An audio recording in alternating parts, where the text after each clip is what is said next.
নবনীরদ কান্তিধারম রসসাগর নাগর भूपवरं। हरे कृष्णा, दंडवत प्रणाम। हम लोग श्रीमद् भागवतम के तीसरे स्कंद में हैं।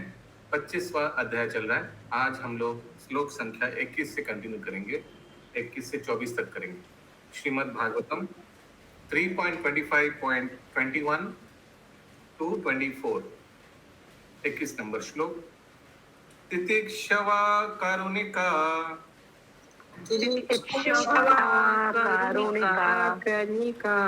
सुहृदा सर्वदेहिनां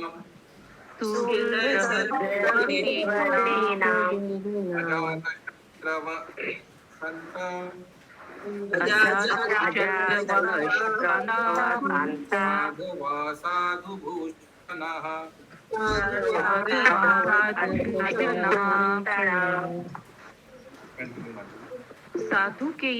साधु के लक्षण हैं कि वह सहनशील, दयालु तथा समस्त जीवों के प्रति मैत्री भाव रखता है। उसका कोई शत्रु नहीं होता, वह शांत रहता है, वह शास्त्रों का पालन करता है और उसके सारे गुण अलौकिक होते हैं।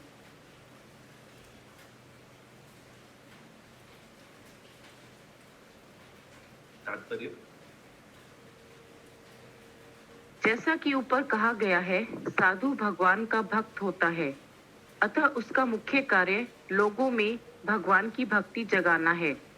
यही उसकी दया है।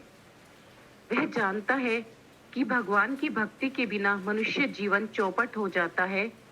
भक्त संसार भर में भ्रमण करके द्वार द्वार जाकर उपदेश देता है, कृष्ण भक्त बनो, अपनी पाश्विक प्रवृत्तियों को ही पूरा करने में अपना जीवन नष्ट ना करो। यह मानव जीवन आत्म साक्षात्कार या कृष्ण भक्ति के लिए है। यही साधु के जो गुण बताया गया है श्लोक में, पर ध्यान रखिएगा, तात्पर्य में कहां से कहां एक एक गुण का विश्लेषण किया गया। पहला वाला तात्पर्य से पढ़ के कौन सा लग रहा है, कौन सा गुण के बारे में बता रहे हैं? हरे कृष्णा प्रभु जी, साधु भगवान का भक्त होता है, अतः उसका मुख्य कार्य लोगों में भगवान की भक्ति जगाना है। यही उसकी दया है। ये दयालु वाला गुण हो गया ना। ये घर घर जाकर tolerant, merciful, friendly to all living entities, सुहृदा। देखते हैं, तो हम लोग थोड़ा ध्यान रखेंगे तात्पर्य पढ़ते पढ़ते कौन सा मैचिंग है। आगे भक्त संसार अच्छा, यही साधु के उपदेश हैं। वह अपने मोक्ष से संतुष्ट नहीं होता, वह सदैव दूसरों के विषय में सोचता रहता है। वह समस्त पतितात्माओं के प्रति अत्यंत दयालु व्यक्ति होता है। उसका एक गुण है कारुणिकता, पतितात्माओं के प्रति दया। हरे कृष्ण। अच्छा, अभी शुरू होगा कारुणिका या अभी तक हो गया? ओके, आगे। उपदेश कार्य करते हुए उसे अनेक विरोधी तत्वों का सामना करना पड़ता है, अतः साधु या भगवत भक्तों को अत्यंत सहनशील या सहिष्णु होना पड़ता है। हरे कृष्ण। ये है तितिक्षवा, ठीक है, पहला वाला। आगे कोई व्यक्ति उसके साथ दुर्व्यवहार कर सकता है, क्योंकि बद्ध जीव भक्ति के दिव्य ज्ञान को प्राप्त करने के लिए राजी नहीं होते। वे इसे पसंद नहीं करते, यही उनका रोग है। साधु को भक्ति ग्रुप सर्वे लीडर्स, ठीक है, क्लियर है जितना ग्रुप सर्वे लीडर्स। ये तितिक्षवा, टॉलरेंस का गुण। आगे साधु को भक्ति की महत्ता को समझाने का प्रशंसा रहित कार्य करना होता है। कभी कभी भक्तों के ऊपर हिंसक प्रहार कर दिया जाता है। ऐसा तो हुआ नहीं आपके ऊपर? यस, आगे। जीसस क्राइस्ट को क्रूस पर चढ़ा दिया गया। हरिदास ठाकुर को 22 जगह भरे बाजार में बेंत से पीटा गया और भगवान चैतन्य के प्रमुख सहायक नित्यानंद पर जगाई तथा मधाई द्वारा हिंसक प्रहार किया, तो भी वे सहिष्णु बने रहे, क्योंकि उनका उद्देश्य पतितों का उद्धार करना था।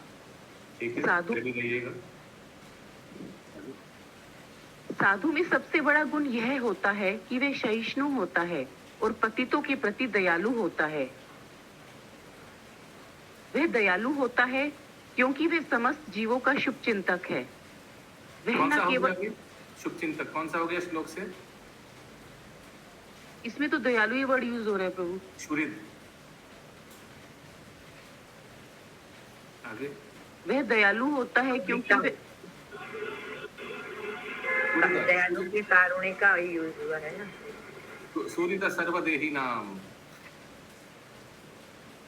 हाँ, आगे वह न केवल मानव समाज का शुभ चिंतक होता है अपितु पशु समाज का भी होता है। सर्वदेही नाम पशु समाज का। आगे यहाँ पर सर्वदेही नाम कहा गया है जो उन समस्त जीवों का सूचक है जो भौतिक शरीर धारण किए हुए हैं। न केवल मनुष्यों को भौतिक शरीर मिला हुआ है अपितु अन्य जीवों को यथा कुत्तों बिल्लियों को भौतिक शरीर प्राप्त है। भगवत भक्त प्रत्येक के प्रति चाहे कुत्ता हो बिल्ली हो वृक्ष हो कुछ भी हो दयालु होता है। वे समस्त जीवों के साथ ऐसा व्यवहार करते हैं जिससे अंततः वे इस भव बंधन से मोक्ष प्राप्त कर सके। भगवान चैतन्य के शिष्य शिवानंद सेन ने दिव्य व्यवहार से कुत्ते को मोक्ष दिलाया। ऐसे अनेक उदाहरण हैं जिनमें साधु की संगति से कुत्ते तक को मोक्ष प्राप्त हो सका क्योंकि साधु समस्त जीवों के हित के लिए परोपकारी कार्यों में लगा रहता है। फिर भी यद्यपि साधु किसी से शत्रुता नहीं रखता किंतु यह संसार इतना कृतघ्न है कि साधु के भी अनेक शत्रु हो जाते हैं। यस प्रभु जी बहुत सारे लोग कुत्ते को मोक्ष दिलाए थे क्या? क्यों? कहाँ लिखा है?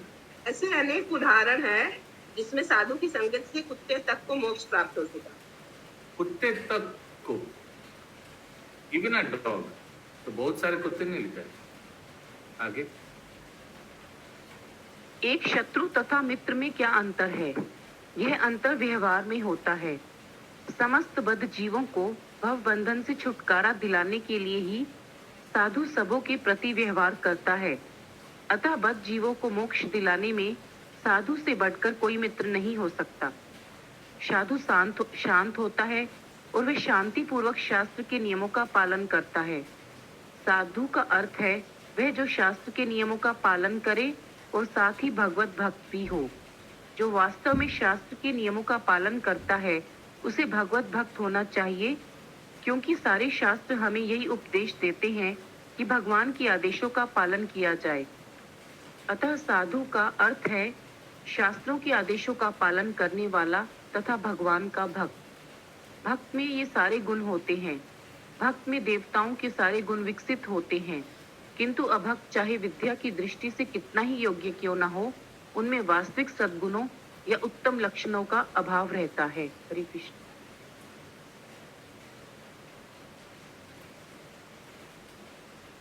Is any question? Shivanand Sen का पास्ट टाइम ढूंढने का प्रयास करो, मिल नहीं रहा है गवर्नमेंट। ओके हरे कृष्णा प्रभु जी, इसमें अनुवाद में लिखा है उसका कोई शत्रु नहीं होता, लेकिन अच्छा, तात्पर्य में लिखा है किंतु संसार इतना कृतघ्न है कि साधु के भी अनेक शत्रु हो जाते हैं। हाँ, तो कैसे बोलिए, कहाँ लिखा है शत्रु हो जाते हैं? वो वाला सेंटेंस पूरा पढ़िए आगे। फिर भी यद्यपि साधु किसी से शत्रुता नहीं रखता किंतु यह संसार इतना कृतघ्न है कि साधु के भी अनेक शत्रु हो जाते हैं। फिर आगे पढ़िए। एक शत्रु तथा मित्र में क्या अंतर है? ये अंतर व्यवहार में होता है। ओके, सो प्रचार करते करते कभी कभी साधु का भी शत्रु हो जाता है। तो उदाहरण दिया है ना 3-4, जीसस क्राइस्ट का, नित्यानंद प्रभु का। यद्यपि साधु तो सबका सुहृद है, सबका भला ही मांगता है, लेकिन फिर भी शत्रु हो जाता है जो उनको गलत सोच लेते हैं। या सुमना गौरंगी माता जी। तो साधु को कोई लोग शत्रु मान सकते हैं, लेकिन साधु किसी को शत्रु नहीं मानता। वे लोग सकते हैं, उनको शत्रु मान सकते हैं, लेकिन साधु के लिए वो वेरी गुड। ये यहाँ पे अजात शत्रु माने जिनका कोई शत्रु नहीं होता है।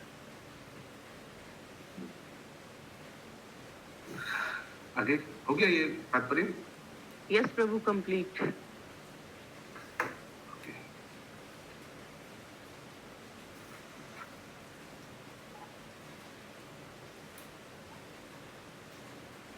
अगला श्लोक 22 नंबर। मयि अनन्येन भावेन मये अनन्येन भावेन भक्तिं कुर्वन्ति ये दृढम् भक्तिं कुर्वन्ति ये दृढम् मत्कृत्य कर्मणा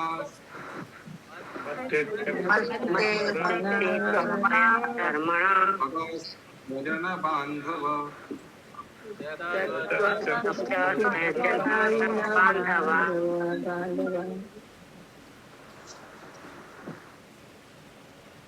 अंजलि माता जी का प्रश्न है। यस, अंजलि माता जी। कंटिन्यू माता जी। ऐसा साधु अविचलित भाव से भगवान की कट्टर भक्ति करता है। भगवान के लिए वे संसार के अन्य समस्त संबंधों यथा पारिवारिक संबंध तथा मैत्री का परित्याग कर देता है। तात्पर्य? सन्यासी को साधु भी कहा जाता है क्योंकि वह अपना घर, अपनी सुख सुविधाएं, अपने मित्र, अपने संबंधी तथा मित्रों एवं परिवार के प्रति अपने कर्तव्य सब कुछ का त्याग कर देता है। वह पूर्ण पुरुषोत्तम भगवान के लिए सब कुछ त्याग देता है। सन्यासी सामान्यतः वैरागी जीवन बिताता है, किंतु उसकी विरक्ति तभी सफल होगी जब वह अपनी सारी शक्ति अत्यंत संयम के साथ भगवान की सेवा में लगा दे। अतः यहाँ पर कहा गया है भक्तिं कुर्वन्ति ये दृढम्। जो व्यक्ति गंभीरता पूर्वक भगवान की सेवा में लगा रहता है और संन्यास आश्रम में रहता है, वह साधु है। साधु वह है जिसने एकमात्र भगवान की सेवा के लिए समाज, परिवार तथा सांसारिक मानवतावाद को तिलांजलि दे दी हो। मनुष्य जैसे ही संसार में जन्म लेता है, उसे जनता के प्रति, देवों के प्रति, ऋषियों के प्रति, अपने माता पिता के प्रति, पूर्वजों तथा अन्य लोगों के प्रति अनेक प्रकार की जिम्मेदारियां घेर लेती हैं। जब वे परमेश्वर, कौन सा श्लोक है? इन सब के प्रति ऋण हो जाते हैं। ऋषि सर्वभूता देवऋषि। या आगे। जब वह परमेश्वर के निमित्त इन समस्त जिम्मेदारियों को त्याग देता है तो उसे ऐसे परित्याग के लिए दंड नहीं मिलता है। किंतु यदि इंद्रिय तृप्ति के लिए कोई व्यक्ति ऐसे कर्तव्यों का परित्याग करता है तो प्रकृति के नियमों द्वारा उसे दंडित किया जाता है। हरे कृष्ण।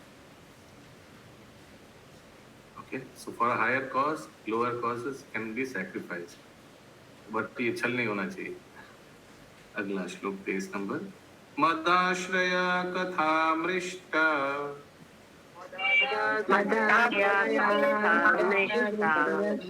श्रीमन्ति कथयन्ति च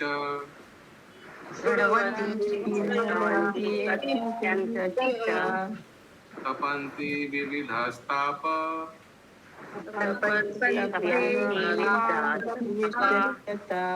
नैतान् मद्गत चेतस।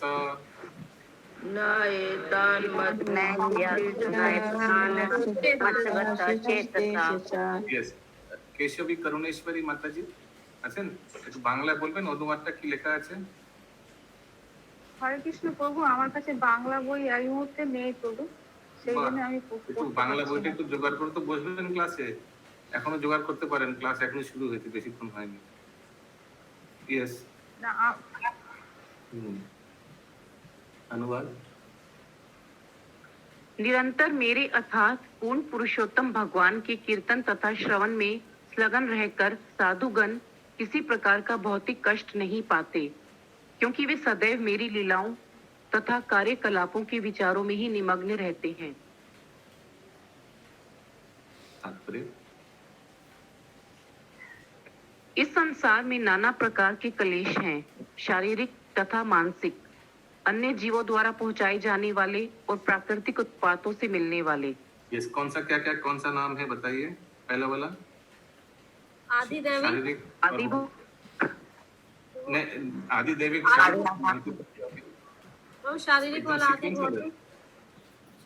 शारीरिक वाला आदि भौतिक ना, दूसरा वाला जीव से जो मिलता है वो भौतिक। आध्यात्मिक, आदि आध्यात्मिक, मन में और शरीर में आध्यात्मिक, दूसरे से जो मिलता है वो आदि भौतिक, भूत यानी दूसरा व्यक्ति। और तीसरा क्या है? आदि दैविक, नेचुरल डिस्टरबेंस। हिंदी में क्या लिखा है? प्राकृतिक कुछ लिखा होगा। प्राकृतिक उत्पात से मिलने वाले। आगे किंतु साधु ऐसी कष्टप्रद परिस्थितियों से विचलित नहीं होता, क्योंकि उसका मन सदैव कृष्ण भावनामृत से भरा रहता है। फलतः वह भगवान के कार्यकलापों के अतिरिक्त अन्य किसी की चर्चा नहीं करना चाहता। महाराज अम्बरीश भगवान की लीलाओं के वर्णन के अतिरिक्त कुछ भी नहीं बोलते थे। वाचांसी वैकुंठ गुणानुवर्णने, भागवत 9.4.18। वे अपनी वाणी का सदुपयोग केवल श्री भगवान की महिमा गायन में करते थे। साधुगण सदैव भगवान या उनके भक्तों के कार्यकलापों के विषय में सुनने के लिए उत्सुक रहते हैं। चूंकि वे कृष्ण भक्ति से पूरित रहते हैं, अतः उन्हें भौतिक क्लेशों की विस्मृति हो जाती है। सामान्य जीव भगवान के कार्यकलापों को विस्मृत कर देने के कारण सदैव चिंताओं एवं भौतिक क्लेशों से पूर्ण रहते हैं। अतः दूसरी ओर चूंकि भक्तगण सदैव भगवान की कथाओं में लगे रहते हैं, अतः वे संसार के कष्टों को भूल जाते हैं। हरे कृष्ण। हरे कृष्ण प्रभु। हरे हाँ कृष्ण। माता जी बोलो। প্রভু আমি তো হরে কৃষ্ণ, আমি তো এই মুহূর্তে ওরা বইটা কোথায় তুলে রেখেছে আমি খুঁজে পাচ্ছি না। আমি আজকে খুঁজে রাখবো, কাল থেকে কালকে রেডি রাখবেন, কালকে হ্যাঁ, মাঝে পরের দিন মাঝে ready বাংলা রাখবো। অনুবাদটা দরকার হয়। হ্যাঁ হ্যাঁ হ্যাঁ হ্যাঁ প্রভু, আমি খুঁজে রেখেছি। ঠিক আছে, হরে কৃষ্ণ। তয়েতে সাধবা সাধ্বী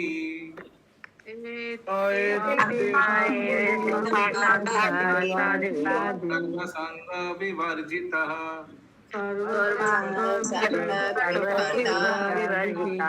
সঙ্গস্ত্বেষথা ते प्रार्थ्य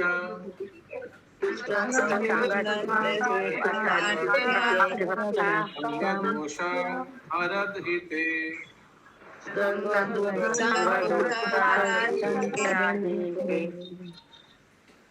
हे माते, हे साध्वी, ये उन महान भक्तों के गुण हैं जो समस्त आसक्तियों से मुक्त हैं।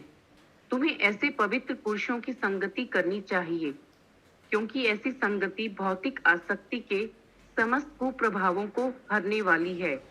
और एक बार हे माते, हे साध्वी, ये उन महान भक्तों के गुण हैं जो समस्त आसक्तियों से मुक्त हैं। तुम्हें ऐसे पवित्र पुरुषों की संगति करनी चाहिए, क्योंकि ऐसी संगति भौतिक आसक्ति के समस्त कुप्रभावों को हरने वाली है। और यही उनका प्रश्न था ना कि भौतिक आसक्ति से कैसे मुक्त हो जा सकते हैं ना। देवावती माता जी यही पूछा था। यस, अशोक मिश्रा प्रभु। हरे कृष्ण प्रभु। ये हे माते अर्थात ये कपिल मुनि बोलते हैं माता से।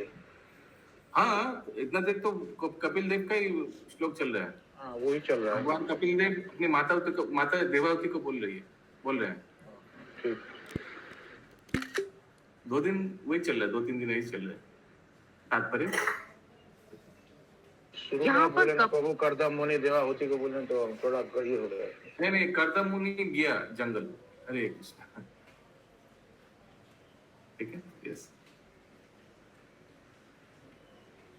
यहाँ पर कपिल मुनि अपनी माता देवहूति को उपदेश देते हैं कि यदि वे समस्त भौतिक आसक्ति से मुक्त होना चाहती है, तो उसे साधुओं अर्थात समस्त भौतिक आसक्तियों से पूर्णतया युक्त भक्तों के प्रति आसक्ति बढ़ानी होगी। भगवत गीता 15.5 में बताया गया है कि भगवत धाम जाने का अधिकारी कौन है। निर्माण मोहा जित संग दोषा। यह उस व्यक्ति का संकेत करने वाला है जो भौतिक संपत्ति के अभिमान से सर्वथा मुक्त है। भले ही कोई कितना धनवान, ऐश्वर्यवान या प्रतिष्ठावान क्यों न हो, किंतु यदि वह आध्यात्मिक साम्राज्य अर्थात अपने घर भगवान के धाम को वापस जाना चाहता है, तो उसे अपने भौतिक वैभव का गर्व छोड़ना होगा, क्योंकि यह एक मिथ्या स्थिति है। यस प्रभु। हरे कृष्ण प्रभु, यहाँ पर पहले सेंटेंस में बोला गया है कि यदि वह भौतिक आसक्ति से मुक्त होना चाहती है तो उसे साधुओं अर्थात समस्त भौतिक आसक्तियों से पूर्णतया युक्त भक्तों के प्रति आसक्ति बढ़ानी होगी। इसका मतलब युक्त भक्त या मुक्त भक्त, devotees are completely freed from all material attachment, यानी साधु यानी भक्त वैष्णव जो विरक्त है जड़ जागत के वस्तु से। ये तो मुक्त होना चाहिए ना प्रभु, तो युक्त फिर से पढ़िए। मुक्त है प्रभु जी, मिसप्रिंट है प्रभु, मिसप्रिंट है। मुक्ति लिखा हुआ है। मिसप्रिंट है तो यहाँ आप पर करेक्ट कर लीजिए। स्क्रीन में युक्त है। नहीं, गुड ऑब्जर्वेशन, पूरा करेक्ट कर लीजिए। आगे ये पुराना वर्जन का पीडीएफ है, बुक में ठीक है। ओके, फिर रिपेयर हो गया इसका। आगे यहाँ पर प्रयुक्त मोह शब्द इस झूठी धारणा का बोध कराता कोई है कि कोई धनी है या निर्धन है। यहाँ पर प्रयुक्त मोह शब्द इस झूठी धारणा का बोध कराता है कि कोई धनी है या निर्धन है। इस संसार में यह अवधारणा है कि कोई अत्यंत धनवान है या निर्धन है, अथवा भौतिक वस्तुओं के संबंध में कोई झूठी है, क्योंकि वे स्वयं यह शरीर झूठा या नाशवान है। शुद्ध जीव जो इस भौतिक बंधन से मुक्त होना चाहता है, उसे पहले प्रकृति के 3 गुणों के संसर्ग से मुक्त होना चाहिए। संप्रति हमारी चेतना प्रकृति के 3 गुणों की संगति के कारण कलुषित हो चुकी है। फलतः भगवत गीता में इसी सिद्धांत का कथन हुआ है। कहा गया है, जित संग दोषा, अर्थात मनुष्य को प्रकृति के 3 गुणों की संगति के दोष से मुक्त होना चाहिए। श्री ये पैराग्राफ का स्टार्टिंग वाला समझ में नहीं आया इस पैराग्राफ का। The word moha used here means the false understanding that one is rich or poor. In this material world, the conception that one is very rich or very poor, or any such consciousness in connection with material existence is false, because this body itself is false or temporary. A pure soul who is prepared to be freed from this material entanglement must first of all be freed from the association of the 3 modes of material nature. आशा करता हूँ आप लोग को समझ में आए। थोड़ा अलग, थोड़ा हटके चीज है। नहीं समझ में आया प्रभु जी, मैं पूछने ही वाली थी ये वाला। झूठी अवधारणा, झूठी क्या क्या लिखा हुआ है समझ में। सो झूठी अवधारणा क्या है कि कोई व्यक्ति धनी है या गरीब है, लेकिन अगर हम लोग शरीर ही नहीं है, धनी गरीब तो शरीर से संबंधित है, तो वो भी झूठी है। क्लियर है? यही बोला गया है। बहुत हाई कॉन्सेप्ट है एक्चुअली, समझ में आया है तो बहुत अच्छा है। First of all we are not this body, so धनी गरीबी अमीरी ये सब बॉडी से रिलेटेड है। शशि माता ये स्क्रीन थोड़ा ऊपर कीजिए। यस, पिंकी माता जी। यस प्रभु जी, हरे कृष्ण। यहाँ पर यही बताया जा रहा है प्रभु जी, जैसे कि हम शरीर है तो हमें जैसे मालूम है कि हम शरीर है, जबकि है नहीं, हम आत्मा है, पर मानते हैं कि शरीर है। उसी तरह से हम मान लेते हैं वो अमीर है, उसका अमीरी देख के लगता है कि वो अमीर है, वो गरीब है, तो इस तरह से मन धारणा बना लेता है, जो कि ये सब झूठा चीज है, जो कि कुछ भी सत्य नहीं है। इस पैराग्राफ का सेकंड वाला सेंटेंस एक बार पढ़िए शशि माता जी, इसी पैराग्राफ का। इस संसार में यह अवधारणा कि कोई अत्यंत धनवान है या निर्धन है, अथवा भौतिक वस्तुओं के संबंध में कोई झूठी है, क्योंकि स्वयं यह शरीर झूठा या नाशवान। Yes. Any such consciousness in connection with material existence is false, because this body itself is false. तो शरीर से संबंधित कुछ भी होगा वो भी मिथ्या है, क्योंकि शरीर ही मिथ्या है। हम शरीर नहीं है, हम आत्मा है। आत्मा धनी है गरीब है, इस पे क्या फर्क पड़ता है आत्मा को? आगे श्रीमद् भागवत में भी यहाँ पर इसी की पुष्टि हुई है। शुद्ध भक्त जो अपने को भगवत धाम पहुंचाना चाहता है, वह प्रकृति के 3 गुणों के संसर्ग से भी मुक्त हो जाता है। हमें ऐसे ही भक्तों की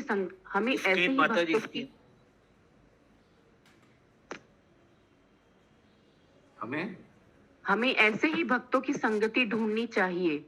इसी कारण से हमने अंतरराष्ट्रीय कृष्ण भावनामृत संघ का शुभारंभ किया है। मानव समाज में विशिष्ट प्रकार की शिक्षा या चेतना जागृति उत्पन्न करने के लिए अनेक व्यावसायिक, वैज्ञानिक तथा अन्य संगठन हैं, किंतु ऐसा एक भी संगठन नहीं है जो समस्त भौतिक संगति से मुक्त होने में सहायक हो।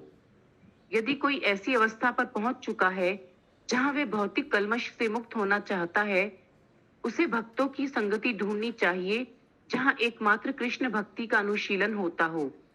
इससे मनुष्य समस्त भौतिक संसर्ग से मुक्त हो सकता है। हरि बोल। कितना सुंदर सेंटेंस, कितना सुंदर पैरा। ये एक संस्था है जो भौतिक संगति से मुक्त होने के लिए सहायता करता है। ये शशि माता जी। ये जित संग दोषा मतलब क्या हुआ प्रभु जी? जित संग दोष है, संग दोष से जीत सकते हैं, यानी भक्तों का संग कर सकते हैं। संग दोष तो नेगेटिव है ना। जीता माने इससे जीतना है। तो यहाँ पे उसके बाद लिखा हुआ है, अर्थात मनुष्य को प्रकृति के 3 गुणों की संगति से मुक्त होना चाहिए। आपका क्वेश्चन हमेशा 2 पार्ट में ही रहता है। या पहले पार्ट में फंसाएंगे, सेकंड पार्ट में।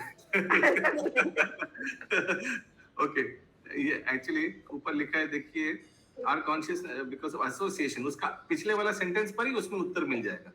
हम लोग का संगत, हम लोग का चेतना, हमारी चेतना प्रकृति के 3 गुणों की संगति के कारण कलुषित हो चुकी है। फलतः भगवद गीता में इसी सिद्धांत का कथन हुआ है, कहा गया है, जित संग दोषा, अर्थात मनुष्य को प्रकृति के 3 गुणों की संगति के दोष से मुक्त होना चाहिए। हम लोग का चेतना कलुषित हो गया because of association with 3 modes of nature. तो ये संग दोष जो है, यानी 3 गुण के संग में आकर जो दोष है, इससे जीतना है।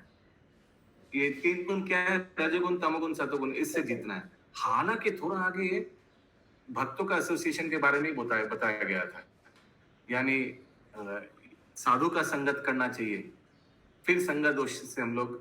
इसीलिए कंफ्यूजन हुआ प्रभु जी। इसके पहले आया था निर्माण मोहा जित संग दोषा। नहीं, वो तो ठीक है, लेकिन आपका स्टाइल पकड़ में आ गया, प्रश्न का स्टाइल, वही मैं बोल रहा हूँ। क्या करें प्रभु जी, गलती हो गया, सॉरी। नहीं, अच्छा है, ये सब अच्छा है, गुड। आगे, चूंकि भक्त समस्त दोष युक्त भौतिक संगति से मुक्त हो जाता है, अतः संसार के क्लेश उसे प्रभावित नहीं कर पाते। यद्यपि वे भौतिक जगत में रहता प्रतीत होता है, किंतु संसार के क्लेश उसे छू नहीं पाते। ऐसा कैसे संभव है? बिल्ली के कार्यों के विषय में एक सुंदर सा उदाहरण है। बिल्ली अपने बच्चों को अपने मुंह में दबाकर ले जाती है, और जब वे चूहों को मारती है तो उस सौगात को भी मुंह में ही ले जाती है। इस प्रकार दोनों ही बिल्ली के मुंह से ले जाए जाते हैं, किंतु उनकी अवस्थाएं भिन्न भिन्न होती हैं। बिल्ली के बच्चे बिल्ली के मुंह में सुख का अनुभव करते हैं, किंतु जब वे चूहे को ले जाती है तो चूहे को मृत्यु का अनुभव होता है। इसी प्रकार जो साधु है अथवा जो भगवान की दिव्य सेवा में कृष्ण भक्ति में संलग्न रहते हैं, उन्हें भौतिक क्लेशों के कलमश का मूल अनुभव नहीं होता, किंतु जो कृष्ण भक्त नहीं होते उन्हें वास्तव में सांसारिक क्लेशों का अनुभव होता है। अतः मनुष्य को चाहिए कि भौतिकतावादी पुरुषों का संग त्याग कर कृष्ण भक्ति में लगे हुए व्यक्तियों की संगति खोजे। इससे उसकी आध्यात्मिक उन्नति हो सकेगी। उनके उस शब्दों तथा उपदेशों से उसके भवबंधन कट जाएंगे। हरे कृष्ण।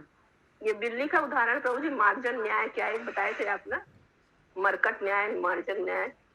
हाँ, वो अपना प्रयास नहीं, यहाँ दूसरा एंगल से इसको समझाया श्रील प्रभुपाद। एक ही उदाहरण लिया, दूसरा एंगल से समझाया। जैसे उस दिन सुनीति राधिका माता जी बता रहे थे ना, समुद्र का उदाहरण लिया। देखिए उसमें क्या समझाया था, पंकज प्रभु याद है? वो समुद्र का समुद्र। बिल्ली का बच्चा प्रयास नहीं करता, अपने माँ पे डिपेंड रहता है, पूरा डिपेंड मदर पे। बंदर का बच्चा प्रयास करता है, हाँ करता है, पूरा पकड़ के रखता है बंदर को। तो that was a difference there. प्रयास फिर कृपा। और यहाँ क्या बोल रहे हैं, देखिए यहाँ अलग तत्व बताया जा रहा है, हालांकि सेम उदाहरण यूज किया गया है। पढ़िए शशि माता जी, उदाहरण के बाद क्या बताया श्रील प्रभुपाद ने भक्तों का। उसी तरह इसी प्रकार जो साधु हैं अथवा जो भगवान की दिव्य सेवा में कृष्ण भक्ति में संलग्न रहते हैं, उन्हें भौतिक क्लेशों का कलमश का अनुभव नहीं होता। किंतु जो कृष्ण भक्त नहीं होते, क्यों अनुभव नहीं होता है? क्योंकि भगवान पे शरणागत है। वो किसका उदाहरण है? बिल्ली का बच्चा।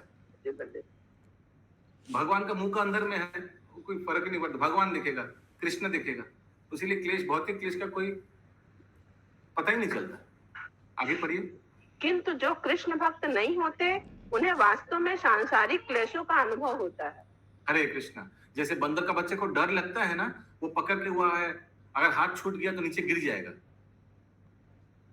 तो वो अपना क्षमता के ऊपर उसको he has to rely on his own capacity। लेकिन बिल्ली का बच्चा मम्मी का मुंह के अंदर में है, कोई भगवान दिखेगा। आगे पढ़िए, आगे पढ़िए शशि माता जी। ओके प्रभु जी। अतः मनुष्य को चाहिए कि भौतिकतावादी पुरुषों का संग त्याग कर कृष्ण भक्ति में लगे हुए व्यक्तियों की संगति खोजे। यानी बंदर का बच्चा को छोड़कर बिल्ली का बच्चा को खोजे। बंदर का बच्चा क्या करता है? भौतिकता आदमी, वो अपना भरोसा में चलता है, उसको लगता है कि कर्म ही सब कुछ है, we can make our own destiny. ऐसा होता है ना, बहुत क्या होता है उसको क्या बोलते हैं इंग्लिश में, बहुत एम्बिशियस होता है, उसको लगता है कि मैं अपना फ्यूचर बना सकता हूँ, I don't need any blessings, I don't need anything, कर्म ही अपना सब कुछ है। तो वो सब व्यक्ति का, लोगों का संगत छोड़ना है, बिकॉज जो भौतिक एम्बिशियस पर्सन का संगति करेगा वो भी भौतिक एम्बिशियस हो जाएगा, वेरी एम्बिशियस। इसीलिए मोटिवेशनल स्पीच देखने से व्यक्ति क्यों देखता है मोटिवेशनल स्पीच, भौतिक मोटिवेशनल स्पीच, अपने आप को चार्ज अप कराने के लिए ना, तो वो भी वैसे ही हो जाएगा। वो उसको छोड़ के किसका संगत करना चाहिए? जो स्पिरिचुअली मोटिवेटेड है, भक्तों के, भक्तों के जो स्पिरिचुअली चार्ज्ड है, उनका संगत करना चाहिए। Actually spiritual charge it includes everything, even the भौतिक अभिलाष, that also will be taken care भक्तों का। भगवान बताते हैं श्लोक में, कोई यमुनाचार्य का श्लोक में, जो भक्त का कमियां हैं भगवान उसको भरता है, और जो भक्त का है भगवान उसको सुरक्षा प्रदान करता है। बताते हैं ना।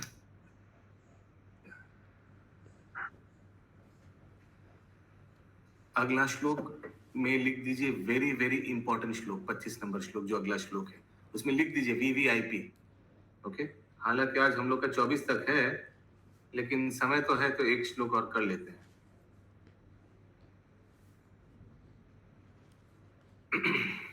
सतां प्रसंगां मम वीर्य संविदो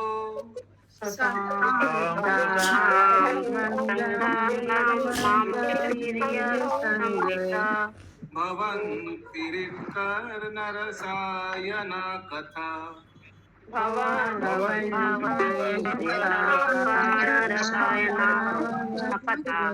सज्जोषनदा सपवर्गवर्त्मनि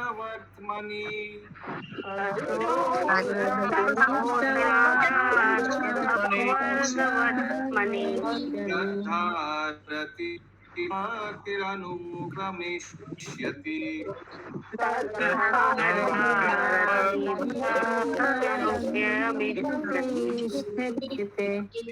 अभी नया योगा एक्सरसाइज आज के लिए, सब हाथ ऐसे करिए, अभी सब ऐसे ऐसे करिए आपने। ओके, ये चक्षुर आसन है मैं आज डिस्कवर किया, ठीक है, ऐसे करने से थोड़ा देर के लिए जग सकता है। अनुवाद। शुद्ध भक्तों की संगति में श्री भगवान की लीलाओं तथा उनके कार्यकलापों की चर्चा कान तथा हृदय को अत्यधिक रोचक एवं प्रसन्न करने वाली होती है। ऐसे ज्ञान के अनुशीलन में मनुष्य धीरे धीरे मोक्ष मार्ग में अग्रसर होता है, तत्पश्चात मुक्त हो जाता है और उसका आकर्षण स्थिर हो जाता है, तब असली समर्पण तथा भक्ति योग का शुभारंभ होता है। Then real devotion and devotional service begin. और एक बार पढ़ लीजिए। शुद्ध भक्तों की संगति में श्री भगवान की लीलाओं तथा उनके कार्यकलापों की चर्चा कान तथा हृदय को अत्यधिक रोचक एवं प्रसन्न करने वाली होती है। ऐसे ज्ञान के अनुशीलन से मनुष्य धीरे धीरे मोक्ष मार्ग में अग्रसर होता है, तत्पश्चात मुक्त हो जाता है और उसका आकर्षण स्थिर हो जाता है, तब असली समर्पण तथा भक्ति योग का शुभारंभ होता है। ये सब क्यों हो पाता है? स्टार्टिंग क्या है? शुद्ध भक्त का संगति। और संगति में क्या करना है? ये ऑटोमेटिक हो जाए। संगति करने से ऑटोमेटिक कृष्ण कथा श्रवण होगा, भगवान कृष्ण की लीला श्रवण होगा, आलोचना होगा। तात्पर्य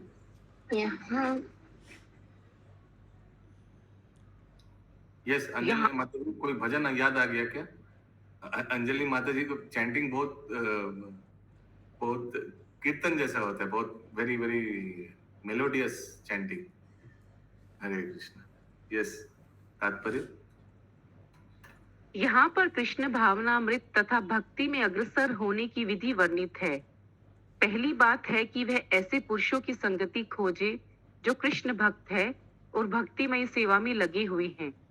ऐसी संगति के बिना प्रगति नहीं हो सकती। मात्र कोरे ज्ञान या अध्ययन से यथेष्ट प्रगति संभव नहीं।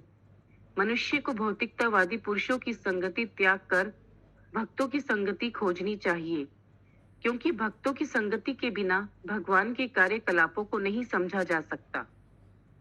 सामान्य रूप एक बहुत इंपॉर्टेंट सेंटेंस है इसमें। मात्र वाला पढ़िए। मात्र सिंपली मात्र कोरे ज्ञान या अध्ययन से यथेष्ट प्रगति संभव नहीं। बहुत इंपॉर्टेंट है। Just theoretical knowledge won't help. Practically भगवान का सेवा करना पड़ेगा। प्रैक्टिकली हाथ पैर सब जाना पड़ेगा, ठाकुर जी का सेवा करना पड़ेगा। ओके, फिर प्रैक्टिकल और थियरी जब होगा तब ज्ञान पुण्य होगा। जैसे कोई भी सब्जेक्ट ले लीजिए, चाहे वो केमिस्ट्री हो, बायोलॉजी हो, फिजिक्स हो। हम लोग क्लास में भी पढ़ते थे और स्कूल में लैब भी था ना, lab, physics lab, chemistry lab. वहां जाकर प्रैक्टिकली जो सीखते थे क्लास में वो एप्लीकेशन भी करते थे, फिर हम लोग का नॉलेज कंप्लीट होता। आगे सामान्य रूप से लोग परम सत्य के निर्गुण पक्ष के प्रति आश्वस्त हो जाते हैं। भक्तों की संगति ना करने के कारण वे यह नहीं समझ पाते कि परम सत्य भी एक पुरुष हो सकता है जिसके अपने कार्यकलाप हैं। यह अत्यंत कठिन विषय है और जब तक परम सत्य विषयक व्यक्तिगत जानकारी ना हो तब तक भक्ति का कोई अर्थ नहीं निकलता। प्रभु, ये परम सत्य विषयक व्यक्तिगत जानकारी मतलब शास्त्रों का क्या? परम सत्य भगवान है। अगर ये व्यक्तिगत विषय ये जान नहीं पाया कि the supreme person is actually a person, व्यक्ति है, नहीं तो कैसे भक्ति शुरू करेंगे? सोचिए, कैसे उनका नाम जप करेंगे, कैसे उनका अर्चन विग्रह करेंगे, कैसे उनका दर्शन करेंगे? अगर जानते ही नहीं है कि परम सत्य है कौन। फिर से पढ़िए एक सेंटेंस पीछे। भक्तों की संगति ना करने के कारण वे यह नहीं समझ पाते कि परम सत्य भी एक पुरुष हो सकता है जिसके अपने कार्यकलाप हैं। ये तो मैं इस्कॉन में आकर ही समझ पाया कि परम सत्य एक पुरुष है, व्यक्ति है, और उनका भी पास टाइम है पर्सनली। जैसे हम लोग का कार्यकलाप होता है ना, उनका भी कार्यकलाप है। आप में से बहुत लोग ऐसे होंगे ना जो इस्कॉन में आकर पता चला कि परम सत्य, मुझे तो आगे लगता था स्कूल लाइफ में कि परम सत्य कोई लाइट है, ज्योति है, बहुत पावरफुल। एक कोई अगर पूछेगा कि भगवान कौन है, बहुत पावरफुल रे है, मैं तुरंत सन के ओर देख के बताता हूँ। ऐसे ही कुछ हमारा होता था आगे। हरे कृष्ण। आप लोग ऐसे होता था कुछ, या आप लोग सविशेष रूप में थे शायद? कोई कुछ बोल नहीं रहा है, फिर निराकार कैटेगरी में डाल देंगे। हरे कृष्ण प्रभु जी, फोन में आके पता चला। हाँ, फोन में आके ही सब कुछ पता चला प्रभु जी। प्रभु जी, भागवतम में लिखा हुआ है कि पहले एक अंडा था, तो वो अंडा क्या है? निराकार या साकार? पहले वो रेफरेंस देना पड़ेगा, मैं मुंह नहीं खुलूंगा। फिर आपका फिर अगला वाला प्रश्न आ जाएगा, ब्रह्मास्त्र। पहले आप हमको रेफरेंस दीजिए, शेयर कीजिए ग्रुप में या इधर से चैट बॉक्स में। हमको आपका प्रश्न थोड़ा सोच समझ कर बोलना पड़ता है। अब हम पूछेंगे नहीं, तो छोड़िए। नहीं पूछिए, but you also give me facts. हम भी एक आम आदमी है, मैंगो पर्सन, तो आपको पहले हमको दिखाना पड़ेगा। आप आम आदमी नहीं है प्रभु, जैसे मत बोलिए, आप महान है। कंटिन्यू माता जी। किसी निराकार की भक्ति या सेवा नहीं की जाती। सेवा तो व्यक्ति की होती है। अभक्तगण श्रीमद् भागवत या अन्य किसी वैदिक साहित्य में वर्णित भगवान के कार्यकलापों को पढ़कर कृष्ण भक्ति को नहीं समझ सकते। वे सोचते हैं कि ये कार्यकलाप काल्पनिक कथाएं हैं, क्योंकि उन्हें आध्यात्मिक जीवन के विषय में सही ढंग से शिक्षा नहीं दी जाती। भगवान के कार्यकलापों को समझने के लिए भक्तों की संगति करनी आवश्यक है, और जब ऐसी संगति के फलस्वरूप वह मनन करता है और भगवान के कार्यकलापों को समझने का प्रयत्न करता है, तो मोक्ष का मार्ग खुल जाता है और वह मुक्त हो जाता है। जिस व्यक्ति की भगवान में दृढ़ आस्था होती है, वह स्थिर हो जाता है और भगवान तथा भक्तों की संगति के लिए उसका आकर्षण बढ़ जाता है। भक्तों की संगति का अर्थ है भगवान की संगति। जो भक्त यह संगति करता है, उसमें भगवान की सेवा करने की चेतना जगती है, और फिर भक्ति योग के दिव्य पद में स्थित होकर वह धीरे धीरे सिद्ध हो जाता है। हरे कृष्ण। सो नाइस प्रश्न। भक्तों का संगत equals to association of devotees equals to association of Lord. क्योंकि भगवान भी तो प्रेजेंट रहता है ना, जहां जहां भगवान का कथा होता है। एक बहुत प्रसिद्ध श्लोक भी है, ना मैं यहाँ रहता हूँ ना वहां रहता हूँ, जहां जहां मेरा कथा होता है मैं वहीं रहता हूँ। ऐसा कुछ एक श्लोक है, बहुत प्रसिद्ध है। मोटामोटी टाइम हो गया। ग्रंथराज श्रीमद् भागवतम की जय। जय जय की जय।